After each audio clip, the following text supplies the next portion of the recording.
दोस्तों, मैं विपुल कुमार स्वागत करता हूं आप सभी का आपके अपने प्रूडेंस क्लासेस परिवार में। ठीक है, तो आज हम लोग शुरू करेंगे भारत की जनगणना। ठीक, भारत की जनगणना से संबंधित महत्वपूर्ण तथ्यों को समझेंगे।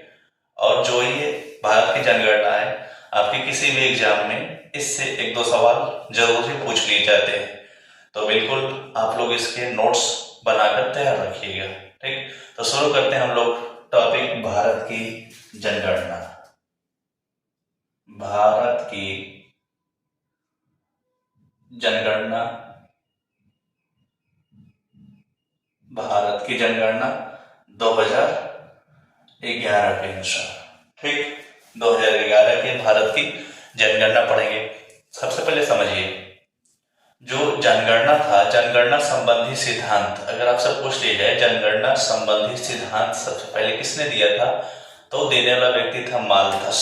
कौन था? माल्थस। तो जनगणना संबंधी जो सिद्धांत दिया था वो दिया था माल्थस ने। ठीक है, और इसके अनुसार ये था, ये कहता था कि जनसंख्या लगभग 16 साल में दोगुनी हो जाती है। ठीक है ना, 16 साल में कितनी हो जाएगी? जनसंख्या दोगुनी हो जाएगी। किसका कहना था? माल्थस का। यानी माल्थस के सिद्धांत के अनुसार ये था कि जनसंख्या 16 साल में दोगुनी हो जाए। ठीक, तो बात कर लेते हैं हम लोग सबसे पहला पॉइंट कि जनगणना का सिद्धांत किसने दिया। जनगणना का सिद्धांत किसने दिया? जनगणना का सिद्धांत दिया है माल्थस ने। माल्थस ने जनगणना का सिद्धांत दिया, और इस सिद्धांत के अनुसार क्या था कि 16 वर्ष में या 16 साल में जनसंख्या क्या हो जाएगी? जनसंख्या दोगुनी हो जाएगी। 16 साल में जनसंख्या क्या हो जाएगी? दोगुनी हो जाएगी। ये किसका कहना था? माल्थस के सिद्धांत का कहना था। अगर बात करें हम लोग कि भारत में पहली बार जनगणना कब हुई थी, भारत में पहली बार जनगणना कब हुई थी, तो पॉइंट करके लिखेंगे, भारत में पहली बार जनगणना कब हुई थी, तो 1872 ईस्वी में हुई थी। कब हुई थी? 1872 ईस्वी में। तो 1872 ईस्वी में जब भारत की पहली जनगणना हुई थी, तो उस टाइम में भारत का गवर्नर जनरल कौन था? ठीक है, या वायसराय कौन था? तो देखिए, उस टाइम में जो भारत का वायसराय था वो था लॉर्ड मेयो। यानी ये किसके टाइम में जनगणना हुई थी? लॉर्ड मेयो के टाइम में। लॉर्ड मेयो के टाइम में ये जनगणना हुआ था। ठीक है, लॉर्ड मेयो के टाइम में भारत में पहली बार जनगणना 1872 ईस्वी में हुई थी। लेकिन ये नियमित नहीं थी, मतलब कि इसे एक बार करा के छोड़ दिया गया। तो नियमित कब से? नियमित ही 1881 से लॉर्ड रिपन के टाइम में। तो अगर आपसे पूछ लिया जाए भारत में नियमित जनगणना, भारत में नियमित जनगणना, भारत में नियमित जनगणना कब हुआ, तो नियमित जनगणना हुआ आपका, नियमित जनगणना 1881 से। ठीक है, 1881 से भारत में नियमित जनगणना हुआ, और किसके टाइम में हुआ? लॉर्ड रिपन के टाइम में हुआ था। किसके टाइम में? लॉर्ड रिपन के टाइम में। ठीक है, और ये जो जनगणना हुआ, नियमित जनगणना, अब ये हर 10 साल पर होने लगा। ठीक है, तो इसलिए दशकीय जनगणना भी कहा जाता है। ठीक है, हर 10 साल पे जो जनगणना होती है, इसे क्या बोलते हैं? दशकीय जनगणना बोलते हैं। ठीक है, तो क्या समझा आपने कि भारत में पहली जनगणना 1872 में हुई थी। किसके टाइम में? लॉर्ड मेयो के टाइम में। लेकिन ये नियमित नहीं थी। नियमित जनगणना किसके टाइम में हुआ? नियमित जनगणना हुआ 1881 में लॉर्ड रिपन के समय में। ठीक है, अगर बात करें हम लोग नियमित रूप से, अगर देखा जाए 2011 की जनगणना, तो ये 14वीं थी। अगर नियमित रूप से हम लोग इस 2011 की जनगणना को देखें, नियमित रूप से, नियमित रूप से अगर देखें, तो ये क्या हो जाएगी? नियमित रूप से ये जनगणना 14वीं हो जाएगी। ठीक है ना, नियमित रूप से 2011 की जनगणना कौन सी हो जाएगी? 14वीं। लेकिन अगर प्रारंभ से हम लोग देखें मतलब हम लोग अगर इसको भी ले लें 1872 वाले को, तो अगर प्रारंभ से इसकी गणना करें तो ये 15वीं हो जाएगी। कौन सी हो जाएगी?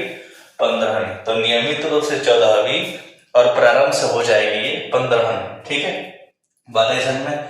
अब बात करेंगे हम लोग कि जो विश्व में पहली बार जनगणना हुई थी वो किस देश ने किया था।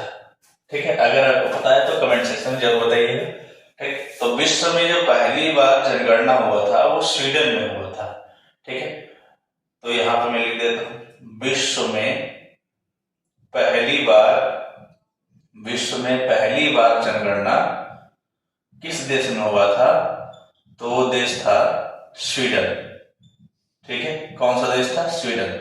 आप कमेंट सेक्शन में स्वीडन की राजधानी बताइए कि स्वीडन की राजधानी क्या है। ठीक है, तो विश्व में पहली बार जो जनगणना हुआ था वो हुआ था आपके स्वीडन में, यानी स्वीडन ने किया था। ठीक है, अब बात करते हैं हम लोग आगे की। ठीक है, एक बात बताइए कि जो भारत का है, ठीक है, भारत के पास विश्व का कुल कितना क्षेत्रफल है? आपको पता होगा भारत के पास विश्व का कुल कितना क्षेत्रफल है? तो आप कहेंगे 2.4%। ठीक, भारत के पास विश्व का कुल 2.4% है, लेकिन जनसंख्या आपको पता है, जनसंख्या लगभग 17% है। कितनी है? जनसंख्या लगभग 17% है, यानी कि विश्व में जितनी जनसंख्या है उस विश्व के जनसंख्या का 17% किसके पास है? भारत के पास है।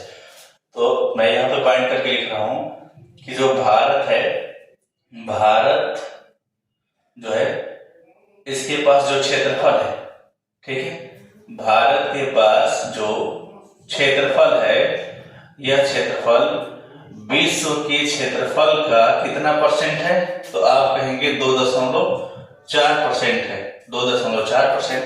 और अगर भारत की जनसंख्या की बात करें, भारत की जनसंख्या, तो यह विश्व के जनसंख्या का लगभग 17% है। कितना है? 17% है। इस बात को आप ध्यान रखेंगे कि भारत का जो क्षेत्रफल है वो विश्व के क्षेत्रफल का 2.4% है और जनसंख्या कितना है? विश्व के जनसंख्या का लगभग 17% जनसंख्या भारत के पास है। ठीक है, अब देखिए एक बात समझिए, जब 1921 का टाइम था उस टाइम में जनसंख्या में बहुत तेज वृद्धि देखी गई थी। 1921 में क्या हुआ?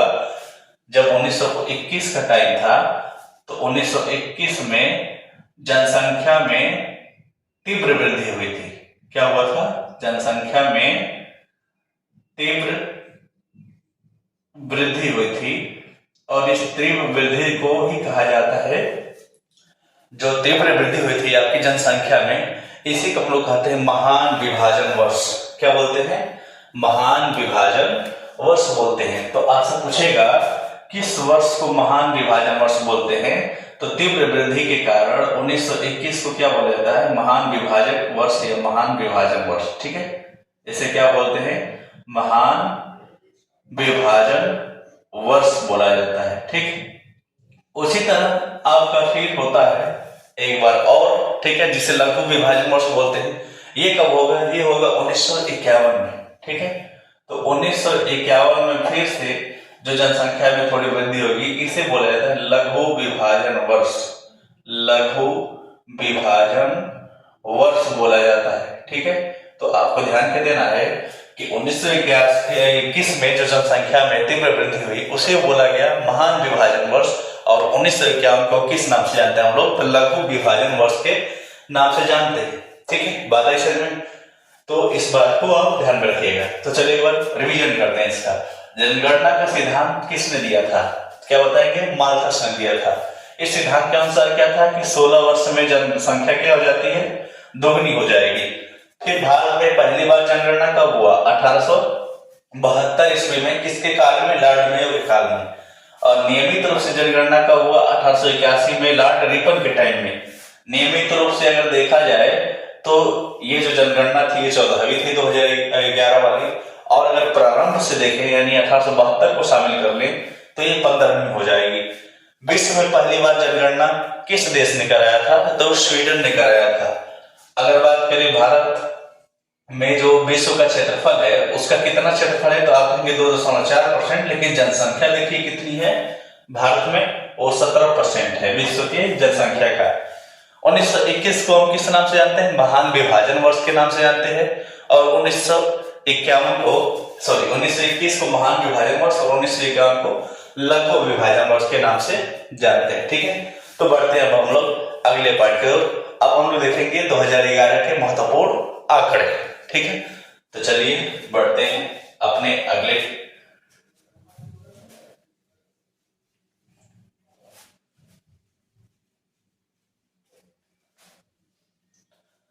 तो अब क्या लिखेंगे?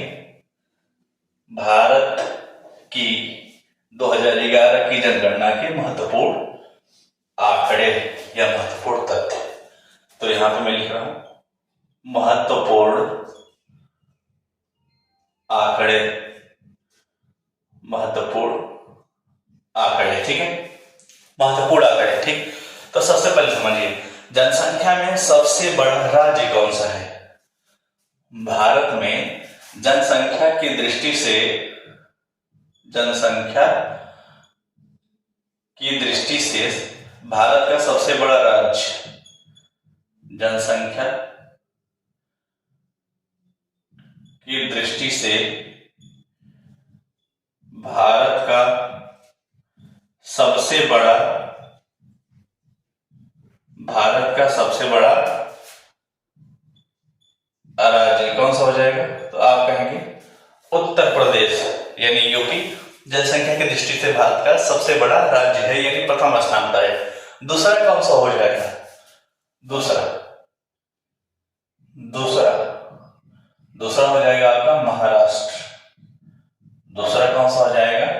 तो आप बोलेंगे महाराष्ट्र हो गया। जनसंख्या की दृष्टि से दूसरा राज्य कौन सा हो जाएगा बड़े में? तो हो जाएगा महाराष्ट्र। वहीं अगर सबसे छोटे की बात करें तो सिक्किम, और दूसरे की बात करें वहां पर दूसरा स्थान किसका था? मिजोरम का। ठीक है, तो जनसंख्या की दृष्टि से भारत का सबसे बड़ा राज्य होगा यूपी, दूसरा बड़ा राज्य हो जाएगा। ठीक है, यहां पर ऐसे लिख देते हैं, दूसरा बड़ा राज्य कौन सा हो जाएगा? हो जाएगा महाराष्ट्र। ठीक है, उसके बाद सबसे छोटा राज्य।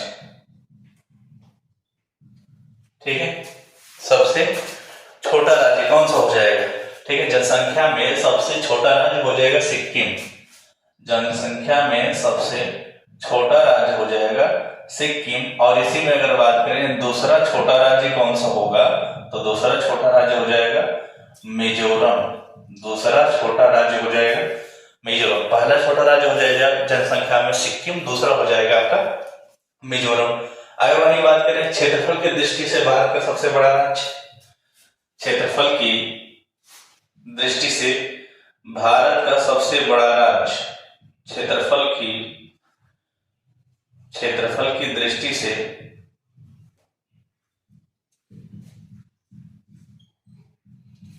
भारत का सबसे बड़ा राज्य तो वो हो जाएगा राजस्थान। कौन सा हो जाएगा? राजस्थान हो जाएगा। क्षेत्रफल की दृष्टि से भारत का सबसे बड़ा राज्य राजस्थान, और दूसरा स्थान किसका आएगा? महाराष्ट्र का। ठीक है, दूसरा स्थान इसमें किसका आएगा? महाराष्ट्र का। ठीक है, सबसे बड़ा राज्य हो जाएगा राजस्थान, दूसरा स्थान आएगा महाराष्ट्र का। और क्षेत्रफल में सबसे छोटा पूछे तो गोवा। ठीक है, सबसे छोटा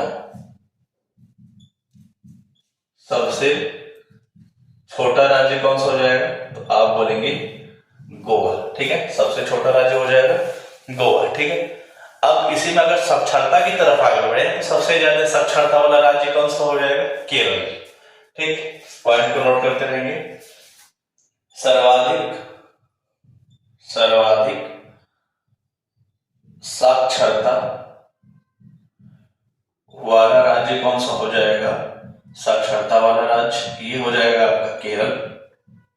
ठीक है, सर्वाधिक साक्षरता वाला राज्य केरल, और दूसरे स्थान पर आएगा मिजोरम। यहां पर दूसरे स्थान पर, दूसरा स्थान किसका है? तो दूसरा स्थान है मिजोरम का सर्वाधिक साक्षरता में। ठीक है। सर्वाधिक साक्षरता में सबसे पहला स्थान है केरल का, दूसरा स्थान में किसका हो जाएगा, मिजोरम का।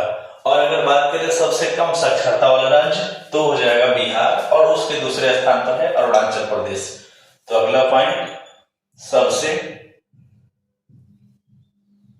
कम साक्षरता, सबसे कम साक्षरता वाला राज्य कौन सा हो जाएगा, तो ये है बिहार। और दूसरा स्थान इसमें किस राज्य का है, तो इसमें दूसरा स्थान हो जाएगा अरुणाचल प्रदेश का, अरुणाचल प्रदेश। ठीक है, तो अरुणाचल प्रदेश का दूसरा स्थान हो जाएगा। और सबसे कम साक्षरता वाला राज्य कौन सा हो जाएगा, तो आप कहेंगे बिहार हो जाएगा। ठीक है। अगर बात करेंगे हम लोग घनत्व में, तो सबसे कम जनसंख्या घनत्व वाला राज्य कौन सा हो जाएगा। ठीक है, तो चलिए अगले पॉइंट को नोट करेंगे। ठीक, अगर आपको स्क्रीनशॉट लेना है तो स्क्रीनशॉट ले लीजिए, लेकिन सबसे बढ़िया रहेगा कि आप नोट करते रहिए अपने कॉपी पर। ठीक है, तो चलिए मैं इसे मिटा रहा हूं, अगले पॉइंट को नोट करेंगे कि घनत्व में कौन सा है राज्य। ठीक,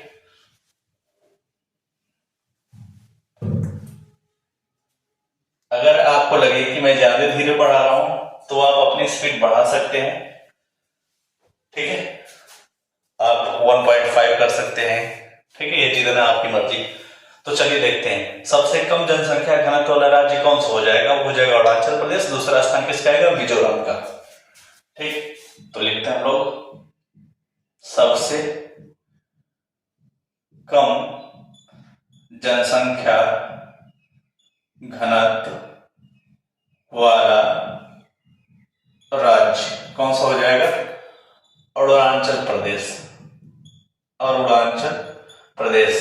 पहले बताइए ना कि जनसंख्या घनत्व क्या होता है। तो जनसंख्या घनत्व क्या होता है, कितने क्षेत्रफल में कितने लोग रहते हैं। ठीक है, कितने क्षेत्रफल में कितने लोग रहते हैं, यानी अगर 1 वर्ग किलोमीटर में ज्यादा जनसंख्या रहेगी तो वहां जनसंख्या घनत्व ज्यादा है, कम रहेगी तो कम जनसंख्या घनत्व है। ठीक है, तो सबसे कम जनसंख्या घनत्व वाला राज्य कौन सा हो जाएगा, अरुणाचल प्रदेश। और दूसरा स्थान किसका आता है, मिजोरम का। दूसरा स्थान इसमें आ जाएगा मिजोरम का। ठीक है, पॉइंट करते रहेंगे यहां पर, दूसरा स्थान हो जाएगा मिजोरम का। तो सबसे कम जनसंख्या घनत्व वाला राज्य अरुणाचल प्रदेश, दूसरा स्थान किसका हो जाएगा, मिजोरम का। अब बात करते हैं लिंगानुपात। तो लिंगानुपात में सर्वाधिक लिंगानुपात वाला राज्य हो जाएगा आपका केरल। ठीक है, जहां 1084 है। ठीक है, 1084 है, यानी प्रति हजार, यानी कि 1000 पुरुषों पर महिलाओं की संख्या को ही क्या कहा जाता है, लिंगानुपात कहा जाता है। ठीक है, तो वहां पे कितनी है, 1084 है। और दूसरा स्थान है तमिलनाडु का। ठीक है, दूसरा स्थान किसका है, तमिलनाडु का। तो हम यहां पर लिखेंगे सर्वाधिक लिंगानुपात वाला राज्य, सर्वाधिक लिंगानुपात, सर्वाधिक लिंगानुपात वाला राज्य कौन सा हो जाएगा, तो आप कहेंगे केरल। कितना है यहाँ, 1084 है। दूसरा स्थान किसका है, तो दूसरा स्थान है तमिलनाडु का, तमिलनाडु। दूसरा स्थान हो जाएगा आपका तमिलनाडु का। ठीक, अगर वही बात करें हम लोग न्यूनतम, ठीक है, यानी सबसे कम लिंगानुपात वाला राज्य तो हो जाएगा हरियाणा, जहां 879 है। ठीक है, तो न्यूनतम लिंगानुपात, न्यूनतम लिंगानुपात वाला राज्य कौन सा हो जाएगा, तो हो जाएगा आपका हरियाणा। ठीक है, कौन सा हो जाएगा, हरियाणा, जहां कितनी है, 879। ठीक है, हरियाणा में कितनी है, 879 है लिंगानुपात। ठीक, अब बात करते हैं कि सबसे अधिक दशकीय वृद्धि वाला राज्य। ठीक है, सबसे अधिक दशकीय वृद्धि वाला राज्य, यानी जहां 10 वर्ष में सबसे ज्यादा वृद्धि हुआ है, तो सर्वाधिक दशकीय वृद्धि वाला राज्य कौन सा हो जाएगा। ठीक है, सर्वाधिक दशकीय वृद्धि, सर्वाधिक दशकीय वृद्धि वाला राज्य कौन सा हो जाएगा, तो ये राज्य है आपका मेघालय। ठीक, कौन सा हो जाएगा? मेघालय। ठीक है, मेघालय। ठीक है, सर्वाधिक दशकीय वृद्धि वाला राज्य कौन सा हो जाएगा? तो आप कहेंगे मेघालय होगा। ठीक है, कौन सा होगा? मेघालय। ठीक, अब बात करेंगे हम लोग सबसे कम दशकीय वृद्धि दर वाला राज्य। तो सबसे कम दशकीय वृद्धि वाला राज्य हो जाएगा आपका, सबसे कम दशकीय वृद्धि वाला राज्य हो जाएगा नागालैंड। कौन सा हो जाएगा? नागालैंड हो जाएगा। ठीक है, नोट करते रहिए, नागालैंड। अब बात करेंगे हम लोग कि ग्रामीण जनसंख्या का परसेंट सबसे अधिक किस राज्य में है। ठीक है, अगला पॉइंट क्या है कि ग्रामीण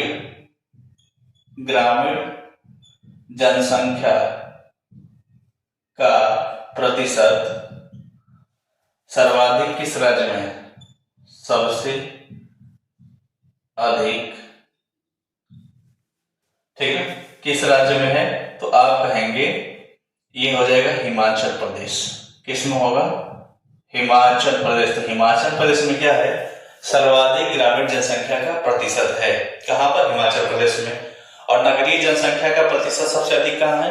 तो आप कहेंगे गोवा में। ठीक है, नगरीय जनसंख्या का प्रतिशत सबसे ज्यादा कहां है? तो आप बोलेंगे गोवा में। ठीक है, तो इसको रिवीजन करते हैं। सबसे कम जनसंख्या घनत्व वाले राज्य हो जाएगा आपका अरुणाचल प्रदेश। दूसरा स्थान आएगा मिजोरम का। सर्वाधिक लिंगानुपात वाला राज्य हो जाएगा केरल, जहां 1084 है। दूसरा स्थान हो जाएगा तमिलनाडु का। न्यूनतम लिंगानुपात वाला राज्य हरियाणा, जहां 879 है। सर्वाधिक दशकीय वृद्धि दर वाला राज्य हो जाएगा मेघालय। सबसे कम हो जाएगा नागालैंड। ग्रामीण जनसंख्या का प्रतिशत सबसे अधिक कहां देखने को मिलेगा? हिमाचल प्रदेश में। और नगरीय जनसंख्या का प्रतिशत सबसे अधिक कहां देखने को मिलेगा? गोवा में देखने को मिलेगा। ठीक है, तो चलिए बढ़ते अपने अगले पॉइंट की ओर। ठीक, तो अगला पॉइंट अब नोट करेंगे हम लोग। आप लोग अच्छे से इसका नोट्स बनाइएगा। ठीक है, ये आपके आने वाले किसी भी एग्जाम में इससे एक क्वेश्चन 100% पूछ लिए जाते हैं।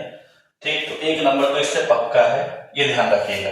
ठीक है, चलिए अगले पॉइंट की ओर बढ़ते हैं। अगर आपसे पूछा जाए कि सबसे ज्यादा शहरी जनसंख्या, ठीक है ना, सबसे ज्यादा शहरी जनसंख्या, देखिए इससे पीछे हमने पढ़ा नगरीय जनसंख्या का परसेंट सबसे अधिक तो गोवा में है, लेकिन सबसे ज्यादा शहरी जनसंख्या है तो किस राज्य में है? तो आप बोलेंगे महाराष्ट्र में। तो अगला पॉइंट हम लोग नोट करेंगे यहां पर, सबसे अधिक शहरी जनसंख्या कहां है? तो महाराष्ट्र में है, महाराष्ट्र में। ठीक है, सबसे अधिक शहरी जनसंख्या कहां देखने को मिलेगी? महाराष्ट्र में। और सबसे कम सिक्किम में। ठीक है, सबसे कम शहरी जनसंख्या कहां है? तो आप बोलेंगे सिक्किम में है। कहां पर? सिक्किम में। ठीक है, इस बात को आप ध्यान रखिएगा कि सबसे अधिक शहरी जनसंख्या महाराष्ट्र। लेकिन अगर आपसे पूछा जाए कि नगरीय जनसंख्या का प्रतिशत सबसे ज्यादा कहां है, तो आप बोलेंगे गोवा में। ठीक है, अब बात करेंगे कि अनुसूचित जाति में सबसे अधिक कौन सा राज्य है?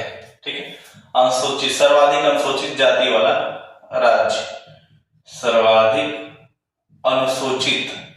देखिए, एक होता है अनुसूचित जाति, एक होता है जनजाति। तो यहां बात हो रही है जाति की। सर्वाधिक अनुसूचित जाति वाला राज्य कौन सा हो जाएगा? तो ये है आपका उत्तर प्रदेश। कौन सा हो जाएगा? उत्तर प्रदेश। ठीक है, और जनजाति में सबसे अधिक कहां हो जाएगा? तो मध्य प्रदेश। ठीक है, सर्वाधिक अनुसूचित जनजाति, सर्वाधिक अनुसूचित जनजाति वाला राज्य जो हो जाएगा वो हो जाएगा एमपी, यानी कि मध्य प्रदेश हो जाएगा। ठीक है, और बात करेंगे अगर अनुसूचित जाति, ठीक है, कहां नहीं है, तो नागालैंड और अरुणाचल प्रदेश में बिल्कुल भी अनुसूचित जाति नहीं देखने को मिलेगी। ठीक है, तो कहां पर अनुसूचित कौन सा जाति की जनजाति? तो आप ध्यान देंगे जाति। ठीक है, अनुसूचित जाति यानी शेड्यूल कास्ट। ठीक है, अनुसूचित जाति कहां नहीं है? तो आप बोलेंगे कि ये नागालैंड और अरुणाचल प्रदेश में नहीं है। कहां नहीं है? बिल्कुल ही नहीं है। कहां पर? वो आप बोलेंगे अरुणाचल प्रदेश और नागालैंड में नहीं है। ठीक है, और कहा नहीं है अनुसूचित? अगर आपसे पूछा जाए अनुसूचित जनजाति कहाँ नहीं है, अनुसूचित जनजाति किस राज्य में नहीं है, तो यहां लिखते हैं अनुसूचित जनजाति यानी बिना अनुसूचित जनजाति वाला राज्य। तो एक हो जाएगा आपका पंजाब, एक हो जाएगा हरियाणा। ठीक है, तो यहां पर मैं लिखूं पंजाब और हरियाणा, यहां पर एक भी अनुसूचित जनजाति नहीं है। ठीक है, यानी बिना अनुसूचित जनजाति, यानी ये हो जाएगा शेड्यूल्ड ट्राइब्स। ठीक है, और ये हो जाएगा शेड्यूल्ड कास्ट। तो विदाउट शेड्यूल्ड कास्ट वाले राज्य हो जाएंगे नागालैंड और अरुणाचल प्रदेश, और विदाउट शेड्यूल्ड ट्राइब्स वाले राज्य हो जाएंगे पंजाब और हरियाणा। ठीक है, इतना अगर ध्यान है तो चलिए बढ़ते हैं आप अपने अगले पॉइंट की तरफ। ठीक है, तो इसे मिटाते हैं। ठीक, और अगले पॉइंट को नोट करेंगे हम लोग। ठीक है, ध्यान से क्लास को पढ़िएगा। ठीक, चलिए अगला पॉइंट आप ध्यान देते हैं। अब अगला पॉइंट क्या है, अगर आपसे पूछा जाए सर्वाधिक जनसंख्या वाला केंद्र शासित प्रदेश, तो क्या बताएंगे? दिल्ली। तो आप अगला पॉइंट लिखेंगे सर्वाधिक जनसंख्या वाला केंद्र शासित प्रदेश, केंद्र शासित प्रदेश, सर्वाधिक जनसंख्या वाला केंद्र शासित प्रदेश कौन सा हो जाएगा? तो आप बोलेंगे दिल्ली होगी। ठीक है, कौन सा हो जाएगी? सर्वाधिक जनसंख्या वाला केंद्र शासित प्रदेश दिल्ली। वही अगर न्यूनतम की बात करें तो हो जाएगा लक्षद्वीप। ठीक है, न्यूनतम में कौन आ जाएगा आपका? न्यूनतम जनसंख्या वाला केंद्र शासित प्रदेश कौन सा हो जाएगा? लक्षद्वीप हो जाएगा। ठीक है, कौन सा? लक्षद्वीप। ठीक है, न्यूनतम जनसंख्या वाला केंद्र शासित प्रदेश हो जाएगा आपका लक्षद्वीप। ठीक है, सबसे अधिक जनसंख्या घनत्व वाला केंद्र शासित प्रदेश कौन सा है बताइए? सबसे अधिक जनसंख्या घनत्व वाला केंद्र शासित प्रदेश कौन सा हो जाएगा? ठीक है, तो चलिए इसको लिखते हैं अब हम लोग। सबसे सर्वाधिक जनसंख्या वाला तो हो गया, घनत्व में देखेंगे, किस में देखेंगे? घनत्व में, सबसे अधिक जनसंख्या घनत्व। ठीक है, तो लिखेंगे सर्वाधिक जनसंख्या घनत्व वाला केंद्र शासित प्रदेश कौन सा? केंद्र शासित प्रदेश को मैं यहाँ यूटी लिखूंगा, यानी यूनियन टेरिटरी। ठीक है, तो ध्यान दीजिएगा, यूटी मतलब केंद्र शासित प्रदेश। सर्वाधिक जनसंख्या घनत्व वाला केंद्र शासित प्रदेश कौन सा हो जाएगा? तो ये होगा दिल्ली। कौन सा हो जाएगा? दिल्ली हो जाएगा। ठीक है, अगर वही बात करें आपसे कि सबसे कम जनसंख्या घनत्व वाला, तो आप बोलेंगे अंडमान निकोबार। ठीक है, सबसे कम जनसंख्या घनत्व वाला जो यूटी हो जाएगा वो हो जाएगा अंडमान एंड निकोबार, यानी अंडमान और निकोबार हो जाएगा। ठीक है, सबसे कम साक्षरता वाला केंद्र शासित प्रदेश अगर आपसे पूछे, सबसे कम साक्षरता वाला अगर आपसे पूछे केंद्र शासित प्रदेश, तो दादरा और नागर हवेली, दादरा एवं नागर हवेली को बताएंगे। किसको बताएंगे? दादरा एवं नागर हवेली क्या हो जाएगा? सबसे कम साक्षरता वाला। सबसे अधिक लिंग अनुपात वाला केंद्र शासित प्रदेश अगर आपसे पूछा जाए, सर्वाधिक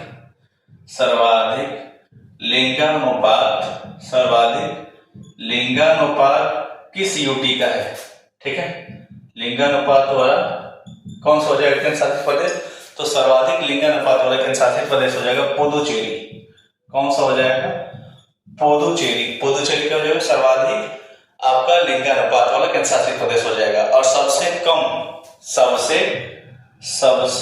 कम लिंगानुपात वाला जो आपका यूटी हो जाएगा, ये दमन एवं दीव होगा। दमन एवं दीव कौन सा हो जाएगा? दमन दीव सबसे कम लिंगानुपात वाला है। ठीक है, अनुसूचित जाति जो है सर्वाधिक किस यूटी में है? अनुसूचित जो जाति है सर्वाधिक, ठीक है, अनुसूचित जाति वाला, सर्वाधिक अनुसूचित जाति वाला यानी अधिक में बात करते हैं, सबसे अधिक अनुसूचित जाति वाला कौन सा यूटी हो जाएगा? तो आप बोलेंगे दिल्ली होगा। दिल्ली क्या होगा? अनुसूचित जाति में सबसे अधिक अनुसूचित जाति कहाँ है, तो आप बोलेंगे दिल्ली में। ठीक है, इस बात को ध्यान रखिएगा। और अगला पॉइंट क्या है, अगला पॉइंट नोट करेंगे हम लोग अब कि जो है आपका कौन से आपके यूटी में अनुसूचित जाति नहीं है। ठीक है, अनुसूचित जाति कौन से आपके यूटी में नहीं है और जनजाति कौन सी यूटी में नहीं है। ठीक है, तो अगला पॉइंट हम लोग नोट करते हैं। ठीक है, अगला पॉइंट, नेक्स्ट पॉइंट पहला ही लिखेंगे हम लोग कि किस यूटी में अनुसूचित जाति नहीं है, यानी शेड्यूल कास्ट अनुसूचित जाति ठीक है नहीं है। कहां नहीं है, ठीक है, किस यूटी में आपको, यानी किस केंद्र शासित प्रदेश में अनुसूचित जाति नहीं देखने को मिलती है, तो क्या बताएंगे आप, अनुसूचित जाति कहां नहीं है। ठीक है, तो अनुसूचित जाति आपको नहीं देखने को मिलेगी अंडमान निकोबार द्वीप समूह और लक्षद्वीप समूह में। ठीक है, कहां बताएंगे, अंडमान और निकोबार और लक्षद्वीप। ठीक है, इस जो है यूटी में, ये यूटी है यानी केंद्र शासित प्रदेश, यहां पर आपको अनुसूचित जाति नहीं मिलेगी। ठीक है, अनुसूचित जाति नहीं मिलेगी। और अगर वैसे ही बात करें हम लोग कि अनुसूचित जनजाति कहां नहीं मिलेगी, यानी कि एसटी अनुसूचित जनजाति कहां नहीं है। ठीक है, नहीं है। ठीक है, किस यूटी में आपका अनुसूचित जनजाति नहीं है, तो क्या बताएंगे, एक बताएंगे आप दिल्ली, ठीक है, एक बताएंगे आप चंडीगढ़ और एक बताएंगे पुदुचेरी। ठीक है, तो दिल्ली,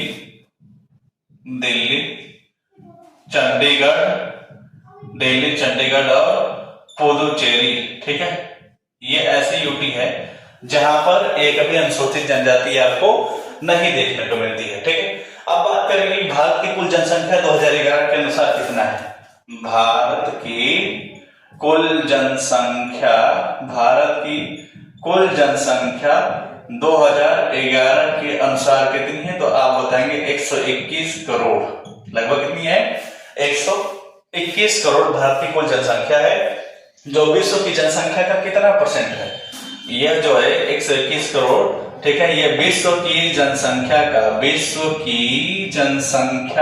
कितना परसेंट हो जाएगा, तो विश्व की जनसंख्या का ये हो जाएगा आपका 17.5%। कितना, 17.5%। विश्व की जनसंख्या का कितना परसेंट होगा, 17.5% होगा। ठीक है, तो नोट कर लेंगे इस पॉइंट को, विश्व की जनसंख्या का कितना है, 17.5% है। बात करेंगे अगर हम लोग कि पुरुष कितने हैं इसमें और महिला कितनी है परसेंटेज, तो पुरुष का हो जाएगा 51.47। इस जनसंख्या में जो मेल हैं कितने हैं, 51.47% है, और जो महिलाएं हैं यानी कि जो आपकी फीमेल है वो है 48.53%। 48.53% कौन देखने को मिलेगी, महिलाएं। ठीक है, कहाँ की दशकीय वृद्धि दर ऋणात्मक रही थी, तो वो रही थी नागालैंड की। ठीक है, तो अगला पॉइंट हम लोग यहाँ लिखेंगे कि जो नागालैंड है, नागालैंड राज्य की जो दशकीय वृद्धि दर रही है, कैसी वृद्धि दर, दशकीय वृद्धि दर वो कैसी रही है, वो रही है ऋणात्मक। ठीक है, क्या रही है, ऋणात्मक रही है। नागालैंड की जो दशकीय वृद्धि दर है ऋणात्मक रही है। अब बात करेंगे हम लोग कि भारत का जनसंख्या घनत्व प्रति वर्ग किलोमीटर कितना है। ठीक है, अगला पॉइंट हम लोग नोट करेंगे यहाँ से कि भारत का जनसंख्या घनत्व प्रति वर्ग किलोमीटर कितना है, तो भारत का जनसंख्या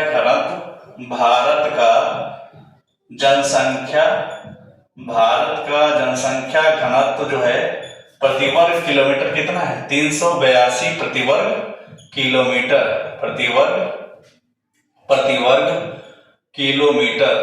ठीक है, कितना हो जाएगा, प्रति वर्ग किलोमीटर कितना है, 382 है। ठीक है, और भारत का लिंगानुपात कितना है, तो भारत का लिंगानुपात जो हो जाएगा, ये भारत का लिंगानुपात आप बताएंगे 943 है। कितना है, 943, यानी 1000 पर 943 महिलाएं। ठीक है, ये क्या हो जाएगा, भारत का लिंगानुपात हो जाएगा। ठीक है, तो इसको नोट करिए ध्यान से आप। ठीक, अब अगला पॉइंट हम लिखेंगे, भारत में कितनी परसेंट जनसंख्या साक्षर है। अगर आपसे पूछा जाए भारत में साक्षर जनसंख्या कितनी है, साक्षर जनसंख्या कितनी है, तो आप बोलेंगे 73%। कितनी है, भारत में साक्षर जनसंख्या कितनी है, 73%। ठीक है, कितनी है जनसंख्या साक्षर, 73%। और पूर्ण साक्षर घोषित किया जाने वाला राज्य कौन सा हो जाएगा, पूर्ण साक्षर घोषित राज्य कौन सा हो जाएगा, तो ये है आपका केरल। कौन सा राज्य हो जाएगा, केरल। पूर्ण साक्षर घोषित राज्य कौन सा हो जाएगा, केरल हो जाएगा।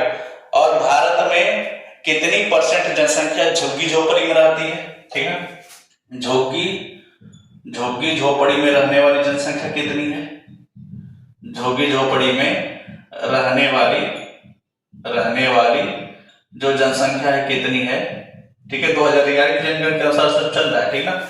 झुग्गी झोपड़ी में रहने वाली जनसंख्या कितनी हो जाएगी, 17%। कितनी, भारत में कितनी है, 17% हो जाएगी झुग्गी झोपड़ी में रहने वाली। ठीक, अब बात करते हैं ग्रामीण जनसंख्या कितना है और नगरीय जनसंख्या का परसेंट कितना है। ठीक है, तो अगला पॉइंट यहां लिखते हैं कि भारत में जो ग्रामीण जनसंख्या है इसका प्रतिशत कितना है, और जो नगरीय जनसंख्या है, नगरीय जनसंख्या इसका प्रतिशत कितना है। तो अगर आपसे पूछा जाए ग्रामीण जनसंख्या का परसेंट, तो वो हो जाएगा 68.8%। कितना हो जाएगा, 68.8% ग्रामीण जनसंख्या का परसेंट हो जाएगा, और 31.2% हो जाएगा आपका, 31.2% हो जाएगा नगरीय जनसंख्या का प्रतिशत। ठीक ना, 31.2 कौन सा हो जाएगा, नगरीय जनसंख्या का प्रतिशत हो जाएगा। ठीक है, चलिए अब अगले पॉइंट की तरफ हम लोग बढ़ते हैं। ठीक है, नेक्स्ट पॉइंट। ठीक है, बिल्कुल अब लास्ट चल रहा है हम लोग का, जनगणना समाप्त होने वाला है। अगर आपसे पूछ ली जाए एग्जाम में कि 2011 में जनगणना आयुक्त कौन थे, 2011 के जनगणना आयुक्त कौन थे, जनगणना आयुक्त कौन थे 2011 के, तो आप क्या बताएंगे, आप बताएंगे 2011 के जो जनगणना थे वो कौन थे, चंद्रमौली थे। ठीक है, डीसी चंद्रमौली थे।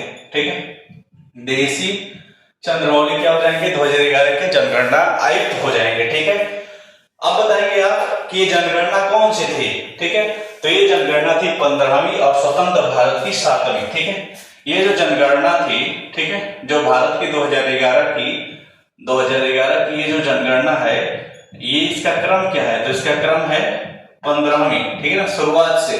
लेकिन अगर स्वतंत्र भारत के देखें, स्वतंत्र भारत की अगर देखें, तो ये स्वतंत्र भारत की हो जाएगी 7वीं। स्वतंत्र भारत की कौन सी हो जाएगी क्रम, ये इसकी 7वीं क्रम हो जाएगी। ठीक है, स्वतंत्र भारत की क्रम हो जाएगी इसकी 7वीं क्रम हो जाएगी। ठीक है, आपको पता है कि जनसंख्या के इतिहास में महान विभाजक वर्ष किसे कहा गया है, 1921 को कहा गया। ठीक है, अब बात करते हैं कि जनसंख्या संगठन केंद्रीय, ठीक है, किसके अधीन कार्य करता है।